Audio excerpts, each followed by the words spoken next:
Bonjour à tous et bienvenue dans ce nouveau numéro de votre émission Saviez-vous que? Aujourd'hui, nous allons parler du ndop.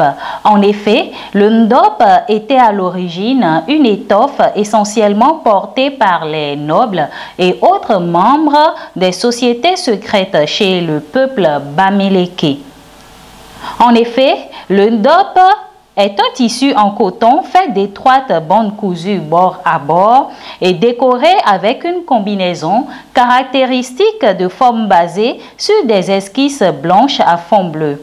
Aussi, les motifs décoratifs sont-ils semblables à ceux tressés de la vannerie, à ceux sculptés sur les objets en bois ou aux motifs dessinés par les enfilages de perles, caractéristiques de la production plastique bamileke. En jupe volante, en robe ample ou autre tenue traditionnelle, le ndop est adoré de certaines fêtes traditionnelles et rituelles. Résultante d'une amélioration technique opérée entre le XVIIIe et le XIXe siècle d'une étoffe plus ancienne, mais de même acabit, le ndop dit traditionnel n'était guère commercialisable. D'un point de vue technique, le procédé de décoration du ndop est analogue à celui pratiqué par les artistes javanais pour la réalisation de certains de leurs batiks. Sur une étoffe blanche de coton tissé, l'artiste ou l'artisan trace au préalable des dessins en noir afin de réserver les blancs. Ce procédé assure celui de Java où les réserves sont obtenues par des applications de cire liquide, l'avantage d'éviter des craquelures.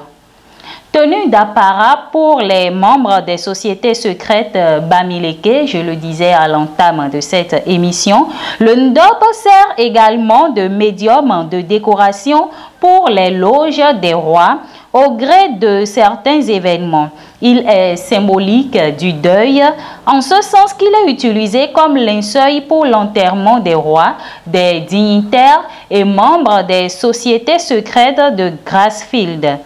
De même, les ceintures et autres bracelets des membres d'une famille endeuillée se parent-ils de cette étoffe.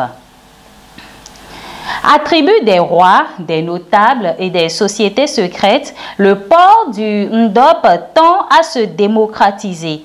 Ainsi, la mythique étoffe de la noblesse bamileke est devenue une des matières de travail de certains créateurs de mode africains.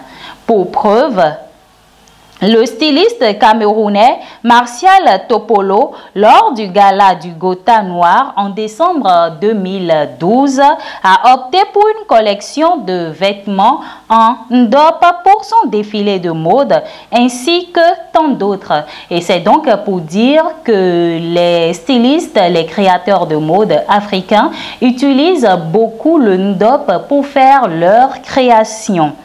Par ailleurs, la mode occidentale tendrait aussi à s'approprier cette étoffe. En témoignent les carrés et foulards en ndop de la maison de mode Hermès en 2018. Eh bien, chers amis d'Agolo, ce sera tout pour ce numéro. Le ndop, vous connaissez maintenant ce que c'est et ce qu'il faut en faire. Merci de m'avoir suivi. C'était votre émission Saviez-vous que? Bye bye.